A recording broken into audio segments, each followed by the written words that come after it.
So we kicked this off yesterday morning talking about the race to avoid the war, which I thought was kind of a parallel framing to the speech that you gave last month for the Atlas Society Gala. And I loved your line, I've been repeating it nonstop since, about you don't want to be a martyr, you want to be a winner. And I wondered if you could just, in your own words, elaborate a little bit about what you mean by that. Well, it started out with a discussion of Ayn Rand and Atlas Shrugged, and the theme of the book is the system is rigged, over-regulated, you can work as hard as you want, but in the day you can't succeed, and the solution is go on strike and withdraw from the economy to Galt's Gulch. And John Galt's solution is you should withdraw your labor from a corrupt economy. And the observation I made is that Satoshi is like John Galt, except a better engineer, because John Galt's solution was it's rigged, go start your own economy in a valley. And Satoshi's solution was, his observation was you're working as hard as you can for a currency that's being consistently debased by someone behind that curtain. And if you work your entire life and you make every sacrifice, they can still take everything you've done from you in 12 months if they wish to just turn the dial to the left hard enough. And once you realize that, you realize that there's no point in playing a game that is rigged. But on the other hand, going on strike and waging a full frontal attack on the game that is rigged is just making yourself a martyr. There are a lot of things that I disagree with in this world, and I'm sure there's a lot of things that you look at and disagree with in this world, but I have the humility to know that I can't change those things through a full frontal attack. I can just become a puddle of blood in front of the tank or in front of the wall.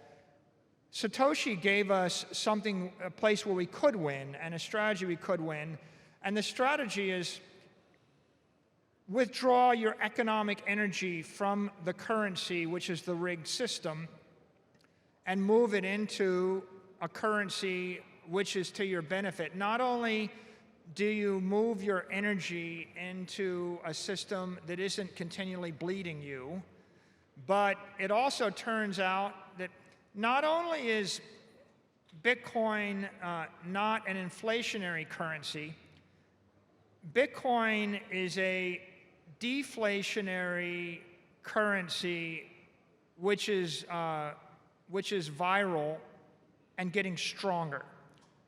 When you work as hard as you can and you sacrifice everything you have in order to support a weak currency that's collapsing, you just service the regime.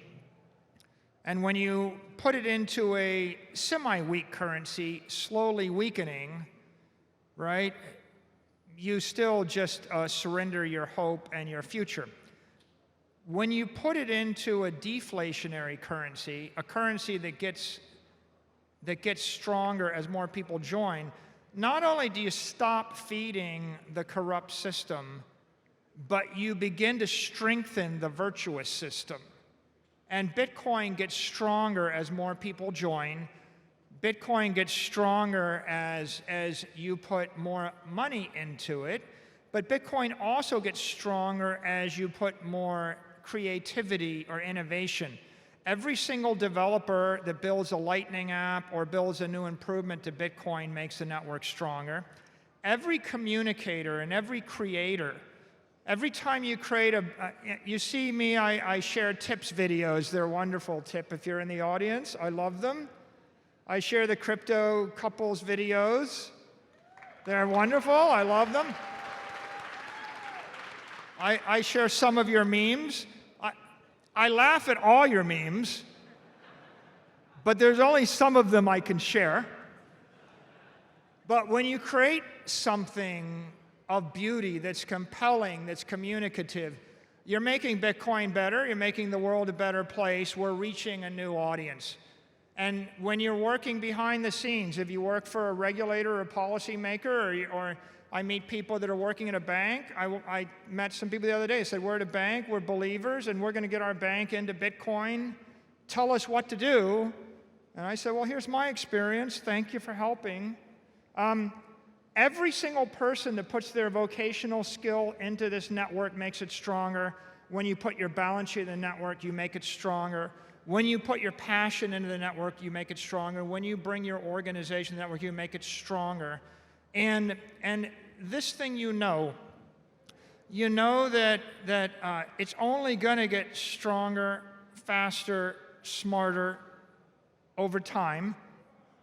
You also know that there's never going to be more than 21 million, but you also know that over time there's going to be less than 21 million. And a point I made to Natalie this morning in another interview is I said, the really amazing thing about Bitcoin is Bitcoin has in essence not just decentralized money. It is not just provided sovereignty and given property rights to the individual. It's also decentralized charity, and it's privatized virtue. And that I mean it this way: if you put all of your money on a boat, and it was Bitcoin, and it sunk, and you died with your private keys, you've just made a contribution to the rest of the network. Right? If you want to do good for the civilization, you don't have to find a charity. You don't have to give all your money to a foundation of do-gooders that are going to give it to someone, that you don't have to give it to Greenpeace or the Sierra Club or the Gates Foundation, right? 3 of my favorites. You don't have to give it to anybody. You don't have to put up with virtue signalers that badger you to death, that say you're not a good person if you don't give all your money away. The truth is, you can self-custody your money, and on your deathbed, you can gift it to whatever cause you want. And the default, if you don't have a better idea, is you die with your private keys in your head, and you gift it pro rata, fairly and equitably, to every other person that got you to where you were.